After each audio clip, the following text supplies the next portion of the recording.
Thank you, and I thank the subcommittee chairman for his leadership. This hearing follows years of oversight of the Coast Guard led by our late chairman, Elijah Cummings.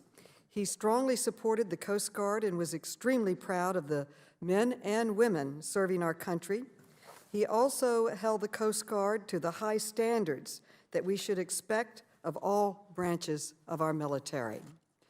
Joining us in this critical oversight has been our good friend Chairman Thompson of the Committee on Homeland Security, who jointly conducted this 18-month investigation into the Coast Guard's handling of harassment, bullying, and retaliation.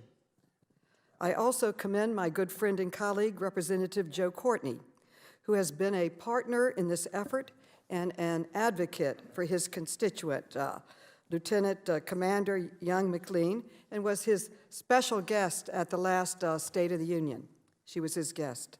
This morning, the committees are issuing a joint staff report finding that allegations of bullying and harassment have not been investigated promptly, thoroughly, or impartially at the Coast Guard. The report details weak policies that fail to require investigators to be trained adequately or to prohibit actions that could have a chilling effect on investigations. Most troubling, however, the report also reveals numerous actions by senior Coast Guard officials that demonstrate confusion and disregard for Coast Guard procedures for handling allegations of harassment and bullying. Committee staff examined in depth the case of a whistleblower, Lieutenant Commander Kimberly Young McLear, who is testifying with us today. She is a member of the permanent military faculty at the Coast Guard Academy. She holds a doctorate and is presently on detail to the Cybersecurity and Infrastructure Security Agency at DHS. Thank you for your service and your accomplishments. And we're very proud of your willingness to serve, and I look forward to your testimony. My colleagues have detailed how the Coast Guard failed to examine allegations of harassment and bullying that took place over 5 years, and I want to talk briefly about the importance of effective policies and procedures and accountability for addressing these types of allegations. The men and women who serve in the Coast Guard have a critical mission to keep this country safe and secure. They should be able to carry out their mission without being harassed or bullied and without fear of retaliation when they report abusive behavior.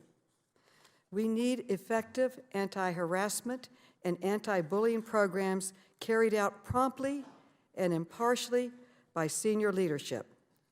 This is essential to ensuring that Coast Guard men and women have the workplace they deserve, where they can be fully effective in their jobs that frequently require them to put their own lives on the line in the service of our nation.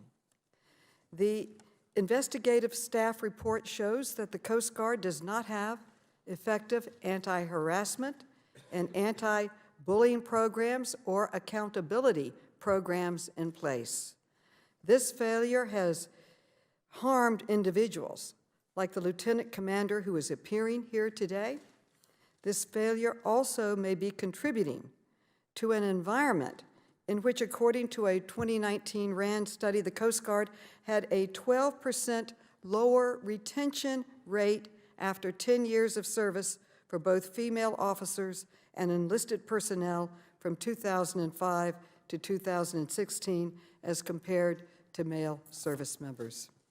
As the new chair of the Oversight Committee, let me be clear that whistleblowers are absolutely critical to the committee's mission to combat waste, fraud, and abuse across the federal government.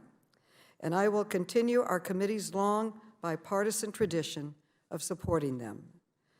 Retaliation against whistleblowers is not only prohibited by policy, it's illegal.